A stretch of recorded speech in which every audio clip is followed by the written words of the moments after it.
Bueno, hemos estado hablando acerca de la segunda venida de Jesucristo. A lo mejor es un tema que no tocamos frecuentemente en las iglesias, pero bueno, la ventaja de tener una predicación expositiva continua es que nosotros podemos predicar todo el consejo, aprender todo el consejo de Dios. No hay partes que nos estemos saltando ni nada, sino estamos hablando exactamente lo que la Biblia, en este caso el Evangelio de Mateo, nos está diciendo.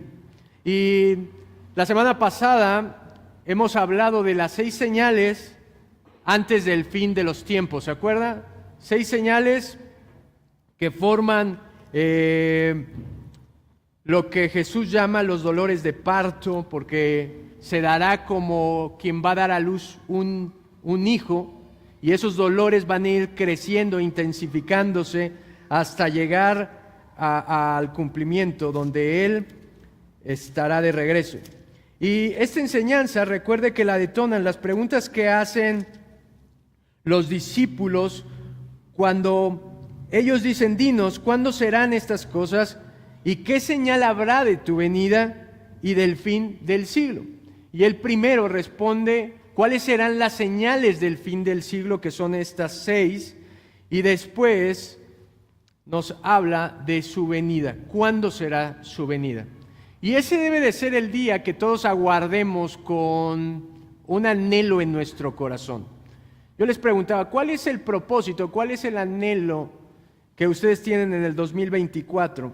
Y le acabo de decir, debería de ser parecernos más a la imagen de nuestro Señor Jesucristo.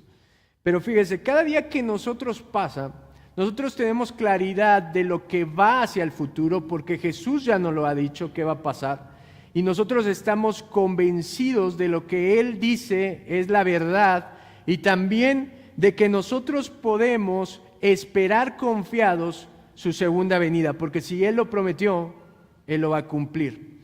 Ahora, para darle el contexto, sobre todo si no asistió la otra semana, recuerde que Jesús está en la última semana de su ministerio, de vida de su ministerio antes de ir a la cruz.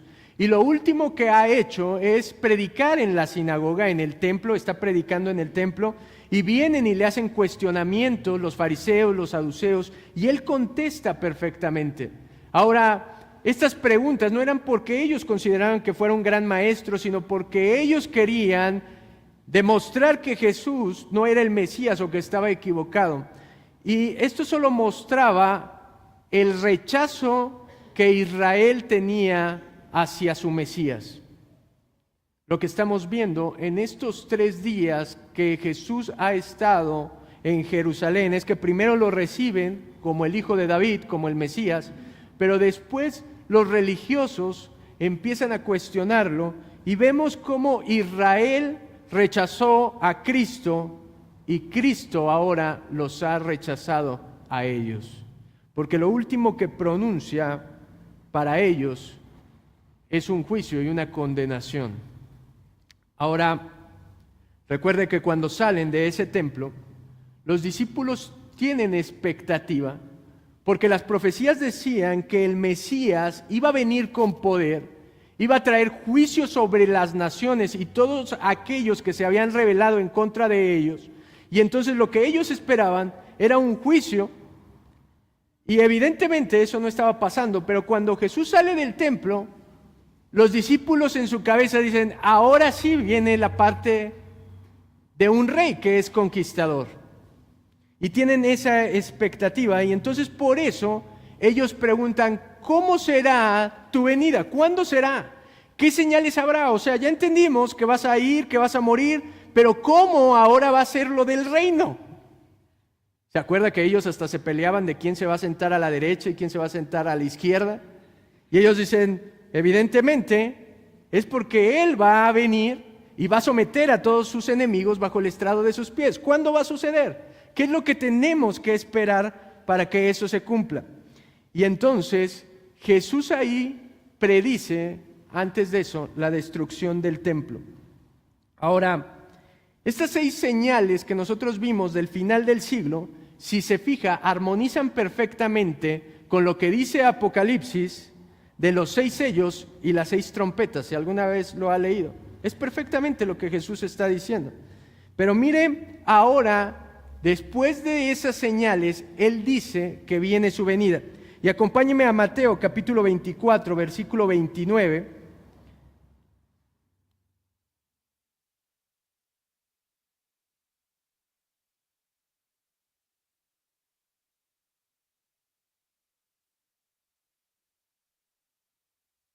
Permítame leerlo, dice: e inmediatamente después de la tribulación de aquellos días, el sol se oscurecerá y la luna no dará su esplendor, y las estrellas caerán del cielo y las potencias de los cielos serán conmovidas. Entonces aparecerá la señal del Hijo del Hombre en el cielo, y entonces lamentarán todas las tribus de la tierra y verán al Hijo del Hombre viniendo sobre las nubes del cielo con poder y gran gloria. Y enviará a sus ángeles con gran voz de trompeta, y juntarán a sus escogidos de los 4 vientos, desde un extremo del cielo hasta el otro. De la higuera aprended la parábola. Cuando ya su rama está tierna y brotan las hojas, sabéis que el verano está cerca. Así también vosotros, cuando veáis todas estas cosas, conoced que está cerca a la puerta. De cierto os digo que no pasará esta generación hasta que todo acontezca. El cielo y la tierra pasarán, pero mis palabras no pasarán. Pero el día y la hora nadie sabe, ni aun los ángeles de los cielos, sino solo mi Padre. Mas como en los días de Noé, así será la venida del Hijo del Hombre. Porque como en los días antes del diluvio, estaban comiendo y bebiendo, casándose y dándose en casamiento, hasta el día en que Noé entró en el arca, y no entendieron hasta que vino el diluvio y se los llevó a todos. Así será también la venida del Hijo del Hombre. Entonces estarán 2 en el campo, el uno será tomado y el otro será dejado. 2 mujeres estarán moliendo en un molino, la una será tomada y la otra será dejada. Velad pues, porque no sabéis a qué hora ha de venir vuestro Señor. Pero sabed esto, que si el padre de familia supiera a qué hora el ladrón habría de venir, velaría y no dejaría minar su casa. Por tanto, también vosotros estad preparados, porque el Hijo del Hombre vendrá a la hora que no pensáis. ¿Quién es, pues, el siervo fiel y prudente, al cual puso su Señor sobre su casa para que le dé el alimento a tiempo? Bienaventurado aquel siervo al cual, cuando su Señor venga, le haya haciendo así. De cierto os digo que sobre todos sus bienes le pondrá. Pero si aquel siervo malo dijere en su corazón: mi señor tarda en venir, y comenzare a golpear a sus consiervos, y aun a comer y a beber con los borrachos, vendrá el señor de aquel siervo en día que éste no espera, y a la hora que no sabe, y lo castigará duramente, y pondrá su parte con los hipócritas. Allí será el lloro y el crujir de dientes. Tenemos aquí la segunda venida inminente de Cristo. Ahora, Cristo va a venir por la gloria que le corresponde. Yo también les he dicho que los profetas profetizaron esto en sus profecías, pero ellos no sabían que iba a ser en 2 tiempos, en 2 venidas. Que primero iba a venir a sacrificarse por su pueblo, y después pasaría un tiempo donde Él va a venir por segunda vez como un rey a tomar la gloria que le corresponde. Es obvio que los discípulos pensaban que la segunda venida de Cristo iba a ser inmediatamente después, o no pasarían muchos años para que Jesús volviera de nuevo a tomar esa gloria que le pertenece. Y ese sería el gran día para todos los creyentes. Ese sería el día que los judíos estaban esperando. Ahora, ese día será el día de gran juicio o de gran salvación. Yo lo he repetido en innumerables ocasiones. Ese día, cuando Él regrese por lo que le corresponde, por todo el reino de la tierra, va a ser un día de gran juicio sobre todos los pecadores, sobre todos los que se rebelaron en contra del reino de Dios, o va a ser un día de salvación para todos los pecadores que se arrepintieron y creyeron en Jesucristo. Pero Él va a regresar. Y mire, dice, e inmediatamente después de la tribulación de aquellos días. ¿De cuáles días? De los días que ha descrito en los versículos anteriores, lo cual es detonado por un acontecimiento. Ellos preguntan, ¿cuáles son las señales? Y Él les dice las 6 señales que habrá. ¿Recuerda lo que vimos? Una de ellas es que va a haber grandes desastres naturales, va a haber guerras constantes, va a haber hambre sobre la tierra como nunca ha habido. Y mire, Él hasta menciona exactamente qué es lo que va a inaugurar o qué es lo que va a detonar eso. ¿Cuál es el gatillo que se va a lanzar y que va a detonar todo lo que va a pasar? Él lo dice, es la abominación desoladora. Abominación es algo terrible. ¿Cuál es la abominación desoladora que Él menciona, que dice Daniel? ¿Se acuerda que también lo mencioné? Es el anticristo profanando el templo que va a ser reconstruido por los judíos. Cuando el anticristo entre al templo y profane el templo y construya una estatua, algo para que lo adoren, ese va a ser el gatillo que va a detonar todo lo que va a pasar en la tribulación, el periodo de la tribulación. Ahora, mire, ¿cómo Él menciona esto? En esos días, cuando se cumpla eso, el sol se oscurecerá y la luna no dará su esplendor y las estrellas caerán del cielo y las potencias de los cielos serán conmovidas. Habrá señales muy claras en el cielo antes de que Él venga. Ahora, ¿se acuerda que Él ha mencionado en los versículos anteriores que los días a causa de los creyentes serán acortados? Mucha gente se pregunta, ¿y cómo van a ser acortados los días? ¿Van a durar en vez de 24 horas? ¿Qué va a pasar? ¿Va a durar 20? Muchos han dicho, no, yo ya siento que se han acortado los días, pero en realidad no es eso. Lo que yo creo que es más una explicación es lo que está diciendo este versículo. Cuando me pregunto, ¿cómo van a ser acortados los días? Es porque vamos a ver que todo el sistema, todo el cielo va a cambiar. El sol se va a oscurecer, la luna se va a convertir en roja, o de color roja más bien, y las estrellas van a estar cayendo. Ahora fíjese, cuando eso suceda significa que los días, el día, la duración de la luz va a durar menos. Ahora, eso tendría la explicación de por qué Él dice que los días van a durar menos, o vamos a sentir que duran menos, porque la noche va a llegar más rápido, o va a llegar para algunos. ¿Y por qué a causa de los creyentes?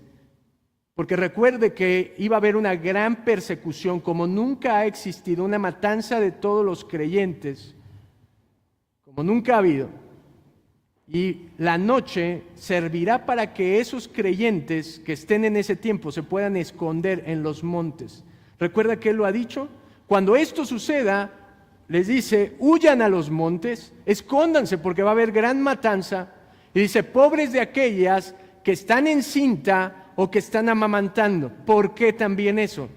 Que no se lo expliqué la otra semana. Porque no iban a poder correr rápidamente, sería la explicación más sensata. No iban a poder huir fácilmente porque están embarazadas o están amamantando a un niño. Entonces, fíjese, todo eso tiene la explicación en por qué todas las señales en el cielo se van a ver. Entonces dice, entonces, versículo 30, aparecerá la señal del Hijo del Hombre, y entonces lamentarán todas las tribus, y verán al Hijo del Hombre viniendo sobre las nubes con poder y con gran gloria. Se fija que las cartas, los Apocalipsis también hablan de que Él va a descender entre las nubes, de que todos lo veremos con su gloria, de que Él vendrá como ese rey en un caballo blanco, a conquistar, a tomar lo que le pertenece. Y dice que nosotros lo veremos, bueno, lo verá la gente cuando venga en el juicio. Y entonces lo que el profeta Zacarías profetizó de que iba a haber en los últimos días, cuando Él regresara, cuando el Mesías viniera, un gran juicio sobre todas las naciones. Entonces va a suceder ahí. Cuando Él venga, Él va a poner orden sobre todo.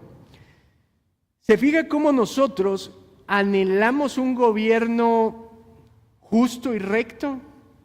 ¿No es cierto?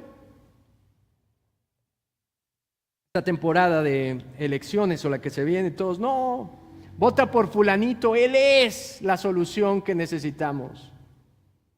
Fulanito, partido y esto y lo otro, y te tratan de convencer de que son la mejor opción para este país, ciudad, mundo.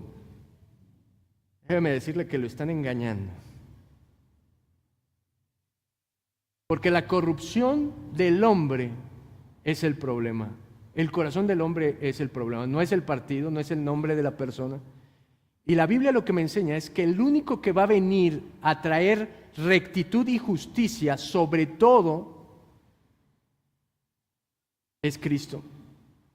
Ahora, no le estoy diciendo que no salga y vaya a votar. Vote por el mejor candidato. Es un derecho que Dios le ha permitido, que usted ejerza su opinión, su decisión sobre este mundo. Y Dios ha puesto a los gobernantes para bendición o para juicio de una ciudad o un país. Pero el único que va a traer lo que nosotros estamos anhelando de un gobierno va a ser Él cuando Él venga. Él va a enseñar cómo se debe de gobernar en esta tierra. Y mire, dice, y enviará, versículo 31, y enviará a sus ángeles con gran voz de trompeta, y juntará a sus escogidos de los cuatro vientos desde un extremo del cielo hasta el otro. Él va a venir con un ejército.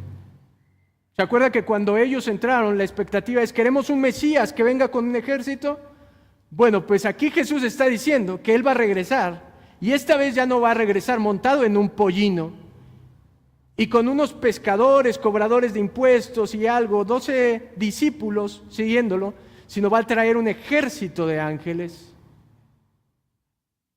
Y dice que Él va a juntar a todos los escogidos, a todos los creyentes, los va a juntar. Ahora, quiero hablarle hoy de 4 características de la generación final, 4 características de las personas que van a vivir esa generación final, que no debemos de hacer, pero nos ayudan a saber cómo esperar la venida de Cristo. ¿Sí?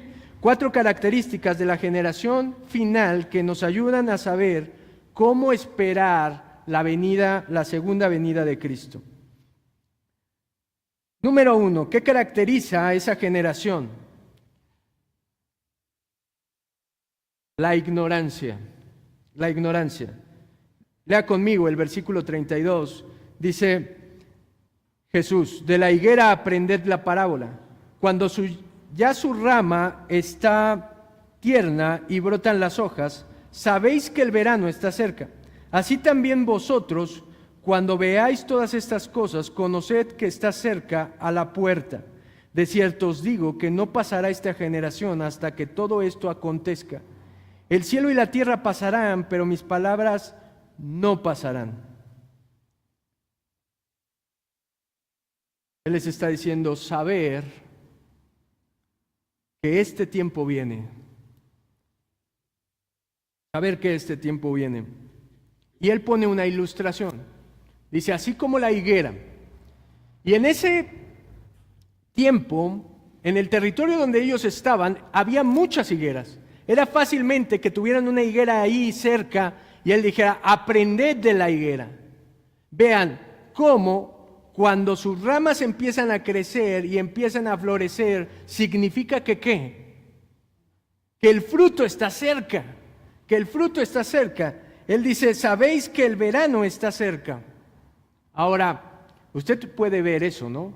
Nosotros vemos las estaciones del año, ahorita estamos en invierno, pero cuando empieza la primavera, ¿qué es lo que empieza a suceder con la planta? Hay mucho sol y la planta empieza a crecer, ¿no es cierto? Y le empieza a salir mucho follaje y todo.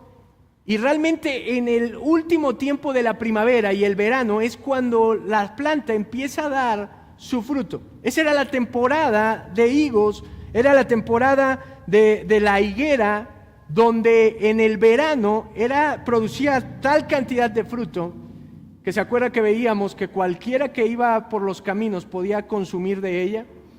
Y entonces le dice, miren, así ustedes, estén atentos, de modo que cuando vean que estas señales empiezan a pasar, significa que ¿qué? Que el tiempo está cerca.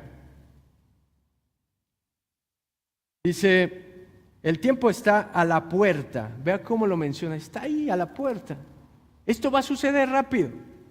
Dice, de cierto os digo que no pasará esta generación hasta que todo esto acontezca. Ahora, muchos se han preguntado, ¿por qué dice de esta generación? Les está hablando a los discípulos, está dando un mensaje para los discípulos, un mensaje de esperanza para ellos que habían perseverado, que habían estado con Él, que le habían creído, que estaban esperando el reino, y les dice, no va a pasar esta generación. Evidentemente todos sabemos que los discípulos ya murieron, ¿verdad? Y que esas cosas no han acontecido. ¿A qué se refiere Jesús con de esta generación? Y hay algunas explicaciones que algunos tratan de dar. La primera es que cuando se refiere a ellos es porque todo esto en realidad no habla del fin del mundo, sino del juicio que iba a venir sobre Israel en el año 70 con la destrucción del templo. Muchos dicen, no, lo único que está hablando Jesús es la destrucción del templo, y muchas cosas concuerdan con lo que pasó a los judíos en ese año.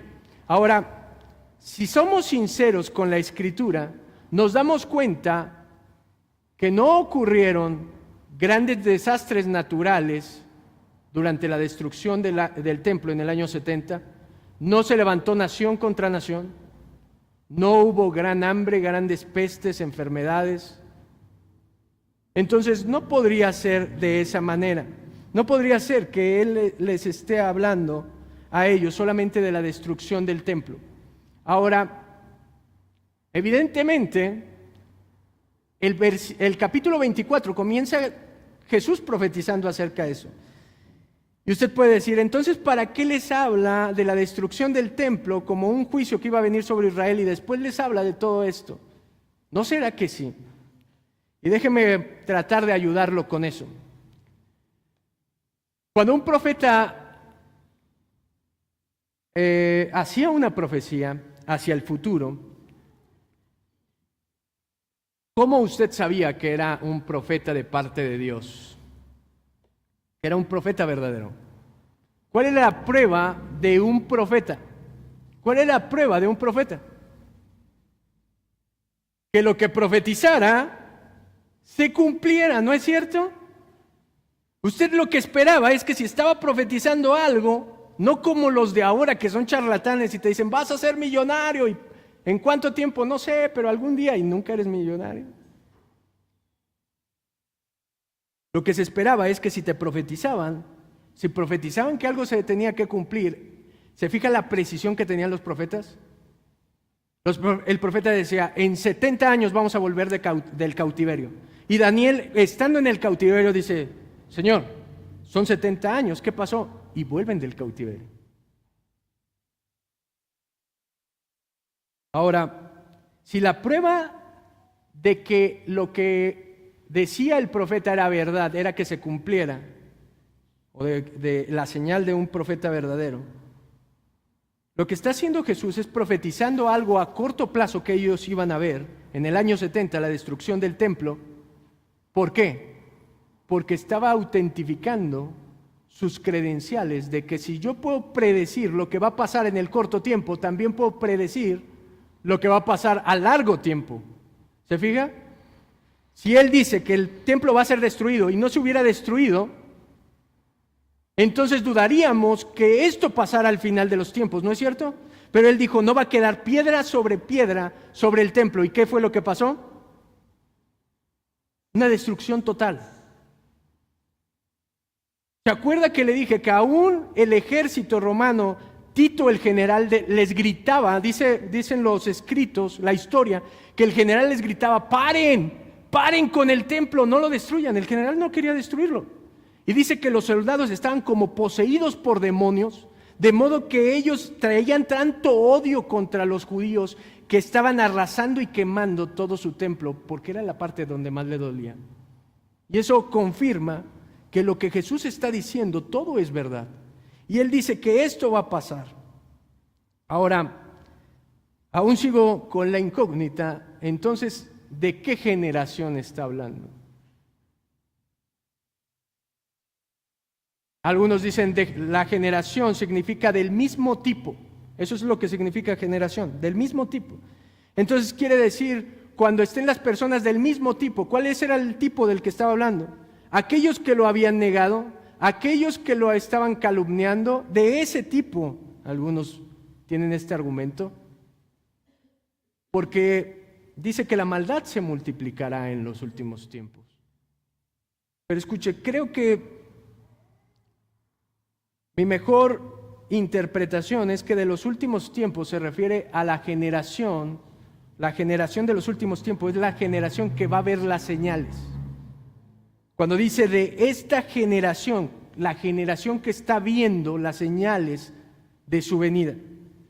Ahora, ese periodo de tiempo, si usted estudia un poco de la Escritura, habla que la tribulación va a durar aproximadamente 7 años. Y 3 años y medio va a ser la tribulación muy intensa. Va a ser un periodo corto, no va a ser un periodo largo. Y Él está diciendo, cierto os digo, que no pasará esta generación. ¿Qué es lo que quiere decir? Las generaciones se dividen por 20 años, por algunas décadas, pero cuando las señales vengan y se empiecen a producir, no pasará mucho, no pasará una generación completa, de modo que esa misma generación va a poder presenciar desde el principio hasta el fin de la tribulación. ¿Sí me doy a entender? Va a ser un periodo corto de tiempo. Y luego dice, el cielo y la tierra pasarán, fíjese, el cielo y la tierra van a pasar, como Él lo ha dicho. Pero ¿qué es lo único que no pasa? Su palabra. La venida de Jesús es inminente, quiera o no quiera. Lo crea o no lo crea, Él lo ha dicho y Él lo va a cumplir. Ahora, ¿qué es lo que hacía o qué es lo que hace esta generación? ¿Por qué les dice esto? Porque la última generación va a ser una generación que no le importa la palabra de Dios. No le importa esto. Esta generación no está esperando que se cumpla esto. Esta generación que está describiendo ni siquiera está pendiente de la palabra. Están viviendo su vida. ¿Por qué esta generación, la ignorancia de esta última generación me enseña a vivir esperando la segunda venida? Porque entonces yo soy, el cristiano es el contraste. ¿Yo cómo tengo que vivir? Conociendo lo que Jesús dice en su palabra. Si todo va a pasar, lo que hay en esta tierra y aún lo que hay en el cielo, que para nosotros en este momento es imposible, pero lo único que no pasa es su palabra, entonces ¿cuál sería mi trabajo mientras estoy aquí en la tierra? Conocer su palabra. Me toque o no me toque la tribulación, me toque o no me toque ver la venida de Jesús, la tarea del creyente es que vivir sabiendo la palabra. ¿Qué otra característica tiene la generación última o del final de los tiempos? La número 2, la indiferencia. Son indiferentes.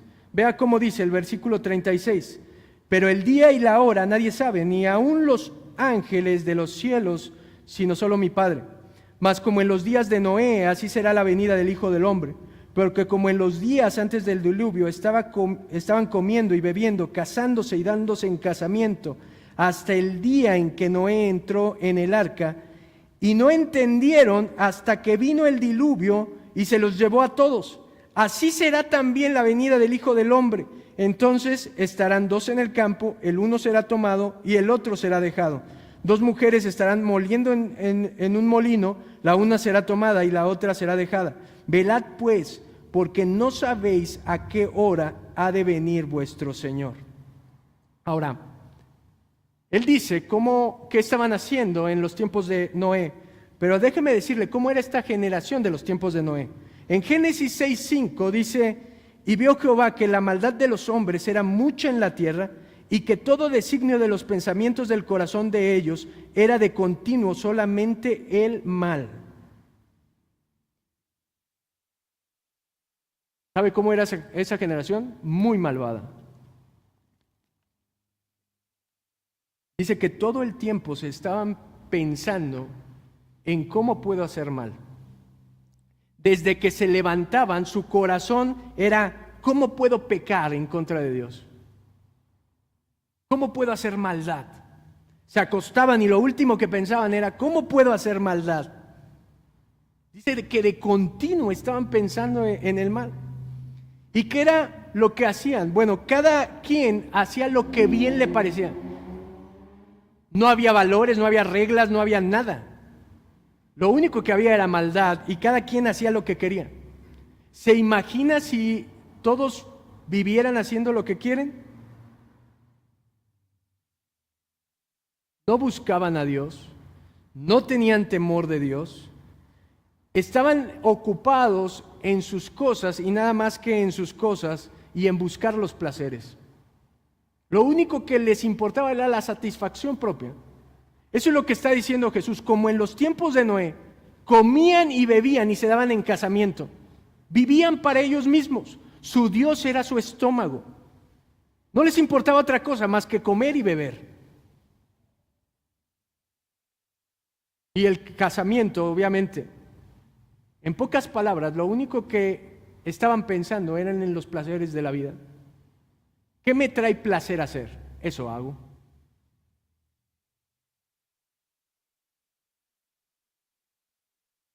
Se fijan, no estamos muy distantes de eso. La gente no está buscando a Dios. Las iglesias están vacías. Pero ¿qué tal los bares, los antros? ¿Qué tal los prostíbulos?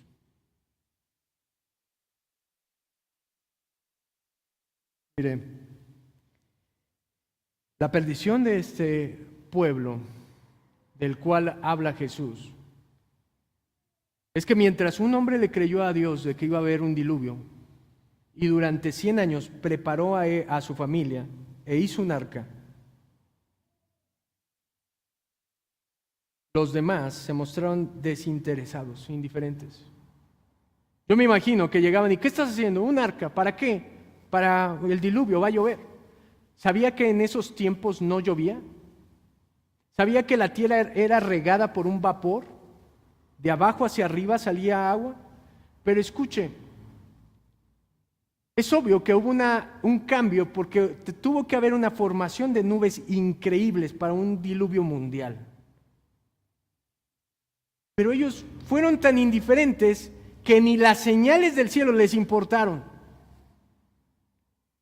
Lo único que querían ellos era su placer. Cuando Noé les pudo hablar de lo que iba a pasar, nadie le hizo caso. Este es el tipo de personas que dicen: las cosas de Dios no son importantes. ¿Se ha topado con algo así? Lo importante es mi trabajo. Lo importante es mi salud. Lo importante es esto. Y Dios nunca es importante.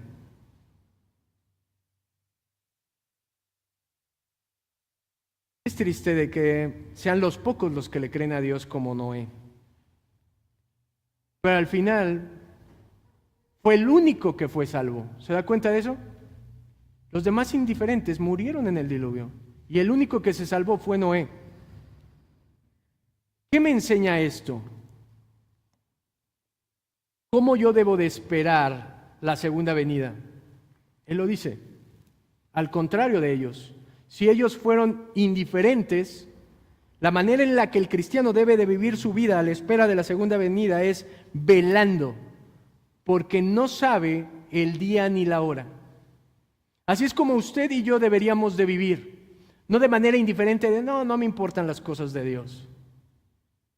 La palabra dice, buscad primeramente el reino de Dios y su justicia, y todas las cosas te serán añadidas. Nuestra prioridad es buscar el reino de Dios. No construir nuestro propio reino aquí en la tierra. Lo que esta generación de Noé estaba haciendo es, quiero mi propio reino y yo quiero ser mi rey. Lo que el cristiano busca todo el tiempo es que el reino de Dios venga a esta tierra. Por eso nos mantenemos velando. La tercera característica de esta generación es que fueron incautos. Todas las puse con I. Incauto. ¿Y qué significa incauto? Es que no estaban preparados. No estarán preparados. Es no tener cuidado. Eso significa incauto. No tener el cuidado, la precaución. Mire, versículo 43 dice, pero sabed esto, que si el padre de familia supiera a qué hora el ladrón habría de venir, velaría y no dejaría minar su casa. Por tanto, también vosotros estad preparados, porque el Hijo del Hombre vendrá a la hora que no pensáis. Él pone una analogía y les dice, a ver, esta es la ilustración. Miren, si el padre de familia, ¿cuántos padres de familia hay aquí? Si supieran qué día el ladrón va a llegar a su casa, ¿qué haría usted? ¿Se iría a dormir? ¿Se saldría de su casa y bueno, al rato a ver qué pasa? ¿O se prepararía de tal manera que cuando venga el ladrón no lo halle por sorpresa y usted lo sorprenda a él? Eso no es lo que haremos. Pero ¿cuál es el trabajo del ladrón o qué es lo que hace el ladrón? ¿No vigilas hasta las casas para saber los horarios y todo? ¿Para qué? Para que cuando menos te lo esperes, llegue. Jesús les está diciendo, si ustedes supieran qué día va a venir, ¿ustedes cómo vivirían? Preparados. Preparados. Mire, el engaño de Satanás es pensar que hay mucho tiempo. Escuchaba una historia que me pareció genial y déjeme contarla. De que el diablo mandó a llamar 3 de sus más astutos ayudantes. Y la historia dice que ahí los mandó llamar, obviamente no es bíblica ni es verdad, es una ilustración nada más. Pero trae a sus 3 secuaces. Y les pregunta, muy bien, ¿cómo haremos para engañar al mundo? ¿Qué se nos ocurre? Denme una nueva estrategia, algo con lo que podamos hacer caer a la humanidad. Y uno de ellos dice, bueno, vamos a decirles que Dios no existe. Y el diablo dice, no, esa ya está obsoleta, esa es anticuada. Aparte hay muchas demostraciones en la naturaleza y esto y lo otro. No, algo más eficaz, algo más diabólico. Y el segundo dice, mira, ¿qué te parece si les decimos que el infierno no existe? Así vamos a engañar a muchos y cada quien va a vivir como se le dé la gana. Y el diablo dice, no, también esa no está tan de moda. Y aparte, no, muchos ya creen que sí existe el infierno. Algo más sofisticado. El último de los ayudantes dice, se me ocurre una cosa. Vamos a decirles que hay más tiempo y que pueden hacer otra cosa y dejar a Dios para después. Y el diablo dice, me parece excelente. Esa es la estrategia más genial que alguien me ha dicho, porque esa va a hacer caer a muchos en la humanidad. ¿Sabe cuántos jóvenes piensan que tienen más tiempo? ¿Sabe cuántos hemos dicho en nuestra juventud, me dedicaré a las cosas de Dios cuando ya sea grande, cuando esté viejito? Ahorita es mi momento de vivir la vida. Más adelante le entregaré mi vida a Dios. Es el error más grande. Pero ¿sabe cuántos adultos aún piensan lo mismo? Este es el momento de hacerme rico, este es el momento de mi negocio, este es el momento de mi familia, este es el momento de los viajes, este es el momento de no sé qué. Después dejaré a Dios. que a lo mejor nunca va a haber después. Fíjese cómo él dice: por tanto, también vosotros estad preparados. ¿Cuál es el contraste de cómo nosotros debemos de vivir esperando la venida? Preparados. Dice, porque el Hijo del Hombre vendrá a la hora que no pensáis. Mire, la segunda venida va a venir, va a ser real. Esté listo o no esté listo. Es lo que está diciendo. Pero la manera en la que yo tengo que esperar a Jesús es totalmente preparado. Preparado. ¿Cuántos de aquí tuvieron una boda? ¿Sabe la preparación que una novia tiene para el día de la boda? Va, se prueba el vestido, toma una dieta, hace ejercicio, va al spinning, va a la cuazumba. Es más, hasta las mamás preparan a las hijas para que sepan planchar, cocinar. Lo que no le enseñaron en toda la vida, quieren en pocos meses enseñárselo para que la hija esté preparada para afrontar el casamiento. ¿No es cierto? ¿No deberíamos de usted y yo vivir de la misma manera, esperando a el novio de la iglesia que va a descender de entre las nubes, totalmente preparados?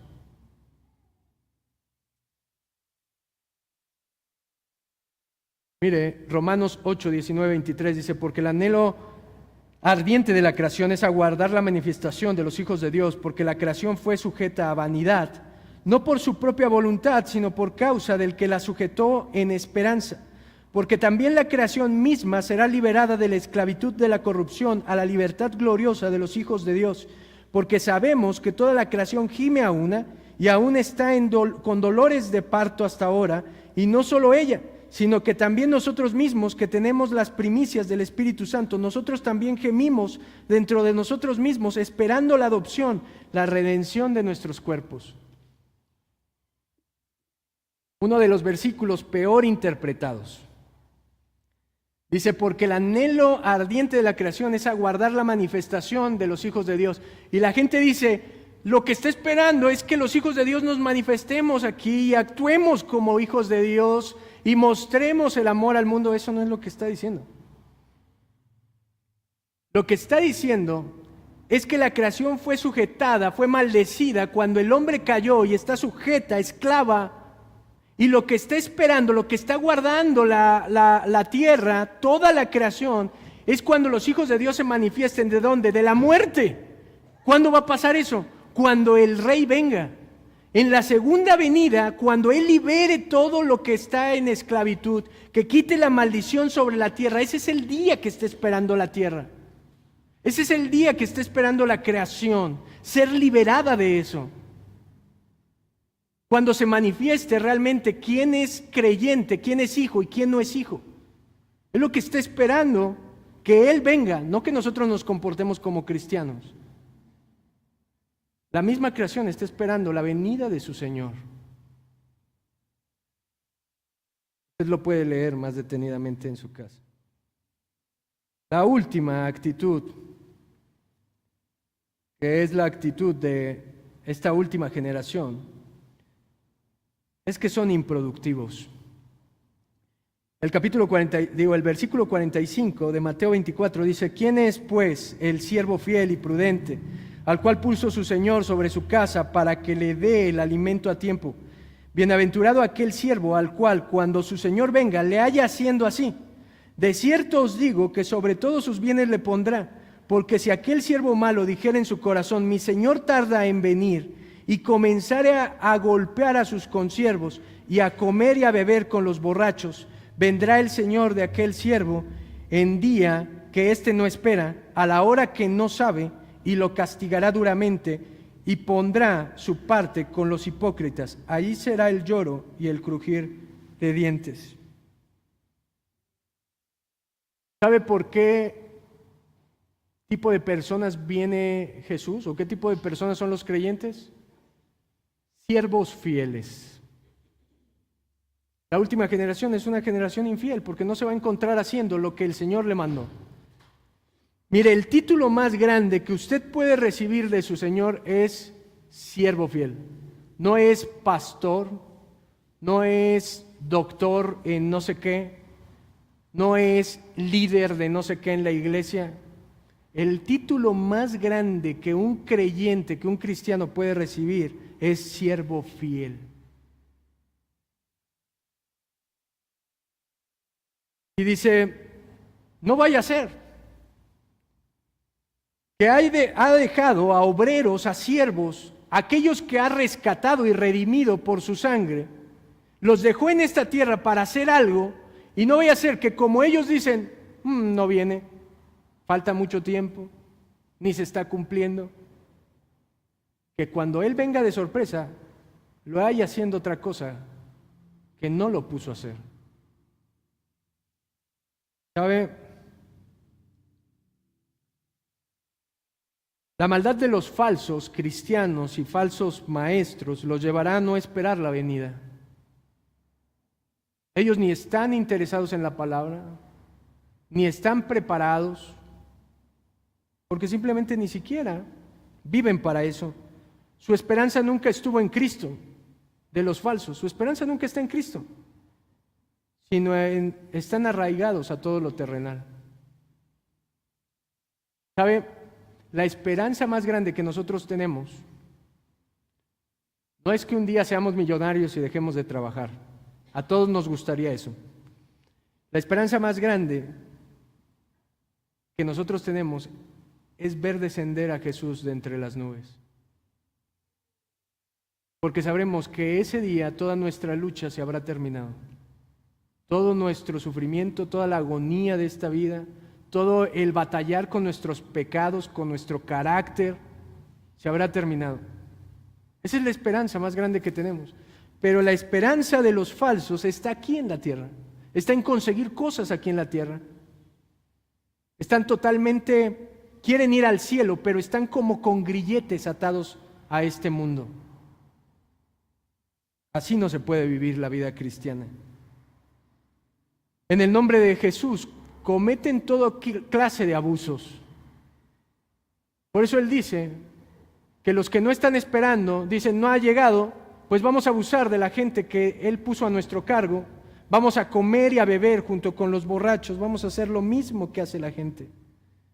Pero hay de ellos, porque el castigo para esta gente será muy severo. Para todos aquellos que usen el nombre de Cristo en vano, para su propia satisfacción y gloria, un día van a encontrar a aquel que le han robado. Mire,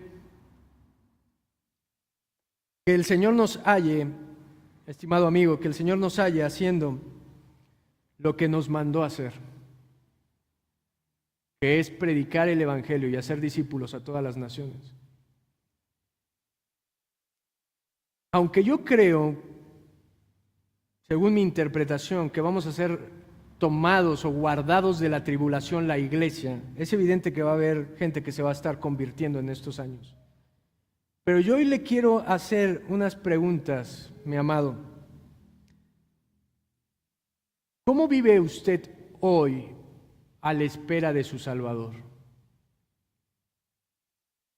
¿Ahí está su esperanza?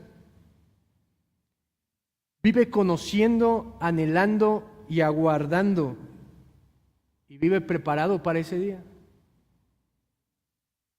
Porque esa es la manera en la que tenemos que vivir. Conociendo, anhelando y aguardando para recibir lo más increíble o el amor más grande que hay en nuestra vida. Amén. ¿Por qué no me acompaña a orar?